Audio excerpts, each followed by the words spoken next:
भाजपा के राज्यसभा सांसद ज्योतिरादित्य सिंधिया राजधानी भोपाल स्थित गोविंदपुरा विधायक कृष्णा गौर के निवास पहुंचे, जहां उन्होंने कृष्णा गौर से सौजन्य भेंट की।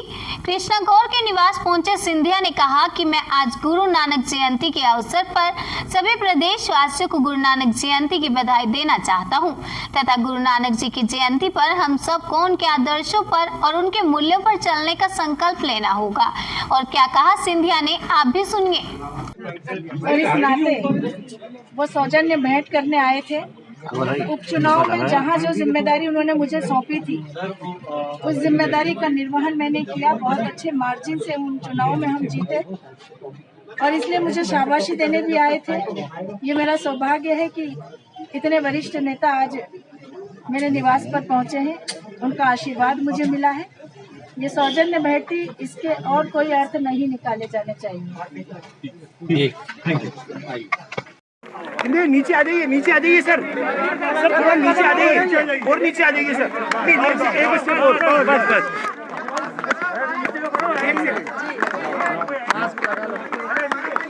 गुरु नानक की जयंती पर मेरे तरफ से आप सब लोगों को और आपके द्वारा आपके सभी दर्शकों को मेरा प्रणाम। गुरु नानक की जयंती पर उनके आदर्शों पर, उनके मूल्यों और उनके सिद्धांतों पर चलने का हमको संकल्प लेना होगा। एक आदर्श जिंदगी जीने का एक उद्देश्य उन्होंने अपने जीवन में अपने समाज के लिए केवल नहीं लेकिन पूरे विश्व को दिया है, उसे हमें अपनाना होगा। आज भोपाल में मेरा आगमन हुआ है। इस घर के साथ बहुत पुराना संबंध सिंधिया परिवार का रहा है और जब जब मैं भोपाल में आता था प्रणाम करने के लिए इस घर में सदैव मैं उपस्थित रहता था। आज वो महान शख्सियत हमारे समक्ष में नहीं है बाबूलाल जी के रूप में, लेकिन कृष्णा जी ने वो जो बीड़ा उठाई है और पूर्ण रूप से बाबूलाल गौर जी के स्मृति में पूरी मेहनत और मशक्कत के साथ कार्य करने का एक संकल्प लिया है। उससे मैं भी बहुत प्रभावित हुआ हूँ और आज जो इन्होंने उपचुनाव में पूर्ण मेहनत और मशक्कत की एक एक विधानसभा में, मैं उन्हें धन्यवाद अर्पित करने के लिए भी उनके घर पे मैं उपस्थित रहा हूँ।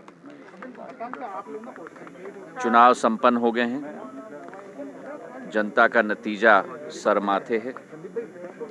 धन्यवाद आपके द्वारा मध्य प्रदेश की जनता को भी मैं देना चाहता हूँ।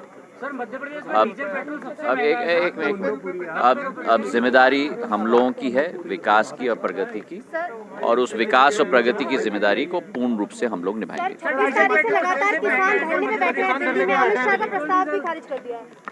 देखिए, जहाँ तक तीनों विधेयक का विषय है जो आज नियम बन चुके हैं, ये सारे तीन विधेयक एक ऐसे समय में जब किसानों को एक नई स्वतंत्रता दी गई है, किसी भी क्षेत्र में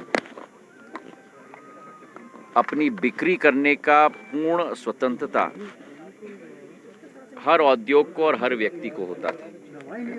केवल कृषि के क्षेत्र में वो पाबंदी लगी हुई थी और उस जंजीरों को मोदी जी ने, भारतीय जनता पार्टी ने चूर चूर करके अलग कर दिया है और किसानों को पूर्ण स्वतंत्रता दिलवाया है। किसानों की रक्षा और किसानों की स्वतंत्रता, ये हमारे प्रधानमंत्री आदरणीय श्री नरेंद्र मोदी जी, भारतीय जनता पार्टी के अध्यक्ष आदरणीय नड्डा जी का मूल मंत्र है। और जो लोग हमारे कृषि के क्षेत्र के अन्नदाताओं को गुमराह करने की कोशिश कर रहे हैं, ये आने वाला समय ही बताएगा कि जो क्रांति आदरणीय नरेंद्र मोदी जी के द्वारा ये लाई गई है कृषि के क्षेत्र में, उसका लाभ आने वाले समय में कितना किसान को मिल पाएगा, इसका मुझे पूरा विश्वास है। Thank you.